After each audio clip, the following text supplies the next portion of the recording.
Hello everyone, welcome back to my channel, and today in this video we are going to discuss a poem written by Kamla Das named My Grandmother's House।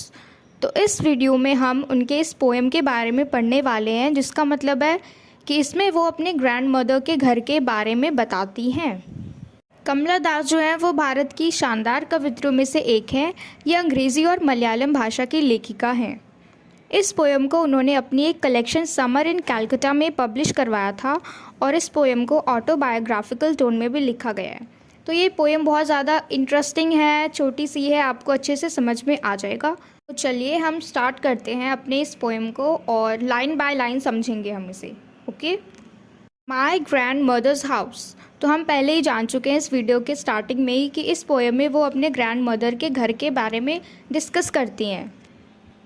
There is a house now far away where once I received love. अब वो कहती हैं कि एक घर है जो कि यहाँ से बहुत ज़्यादा दूर है, जहाँ पे मैं कभी बहुत ज़्यादा प्यार पाया करती थी, वहाँ से मुझे बहुत सारा प्यार मिलता था। That women died. अब वो वुमेन जो है वो मर चुकी हैं, यानी गुज़र चुकी हैं, अब वो इस दुनिया में नहीं है। तो अब यहाँ पे वो कहती हैं कि जो एक घर है वो उनके ग्रैंड मदर का घर है, जहाँ से उनको बहुत सारा प्यार मिलता था और अब वो नहीं रही इस दुनिया में, यानी अभी वो अपने हस्बैंड के साथ रहती हैं। तो तभी वो वहीं पे ये पोएम लिखती हैं। The house withdrew into silence. तो अब जो उनके ग्रैंड मदर का घर है, विड्रू इनटू साइलेंस का मतलब है वहाँ पे बिल्कुल शांति छा गई है, बहुत सन्नाटा है, अब उस घर में कोई रहने वाला नहीं है। Snakes moved among books, I was then too young to read. अब वो कहते हैं कि उस घर में कोई रहता नहीं है, वो घर बहुत ज़्यादा पुराना हो चुका है, अब कोई रहता नहीं है, तो कुछ सफाई भी नहीं होती होगी उस घर में। अब वो घर बहुत ज़्यादा हॉरिबल हो चुका है और वो कहती है कि उस घर में एक लाइब्रेरी है, वहाँ पे बहुत सारी बुक्स रखी हुई है और उन बुक्स को पढ़ने वाला कोई नहीं है। घर गंदा हो चुका है, अब वहाँ पे सांप जो है उन बुक्स के अंदर बाहर मतलब घूमते हैं, उस पूरी लाइब्रेरी में घूमते हैं। अब उस घर में कोई नहीं रहता। और वो कहते हैं कि जब उनकी दादी उन बुक्स को पढ़ा करती थी तो उस वक्त वो बहुत ज़्यादा छोटी थी पढ़ने के लिए, तो वो उन बुक्स को नहीं पढ़ सकी। And my blood turn cold like the moon, how often I think of going there.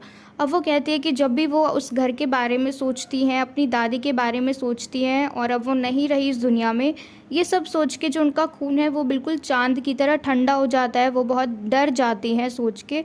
और वो कहती है कि कितनी ना जाने कितनी बार उन्होंने उस घर में जाने की सोची है, जब भी वो मिजरेबल कंडीशन में होती हैं, जब भी वो उदास होती हैं, तो वो कहती है कि कितनी बार उन्होंने उस घर में जाने की सोची। To peer through blind eyes of windows और just listen to the frozen air. अब यहाँ पे कमला दास कहती हैं कि वो अपनी ग्रैंड मदर के घर पे जाना चाहती हैं। To peer through blind eyes of windows, इसका मतलब है कि जो विंडोज़ है, जो खिड़कियाँ हैं, उसके ऊपर जो धूल जमी हुई है, वो उन खिड़कियों से अंदर झांकना चाह रही हैं। And just listen to the frozen air, और वो जो बंद घर है उसके अंदर जो हवा ठहरी हुई है, रुकी हुई है, फ्रोज़न एयर का वही मतलब है कि बंद घर के अंदर जो हवा रुकी हुई है, बस वो उनको सुनना चाहती हैं। और इन वाइल्ड डिस्पेयर, मतलब वो बहुत ज़्यादा चिंतित है, निराश है। Pick an armful of darkness to bring it here to lie. अब वो चाहती हैं कि अपनी ग्रैंड मदर के हाउस से, उनके घर से वो जो डार्कनेस है उनको बाहों में भर के लाए अपने घर में।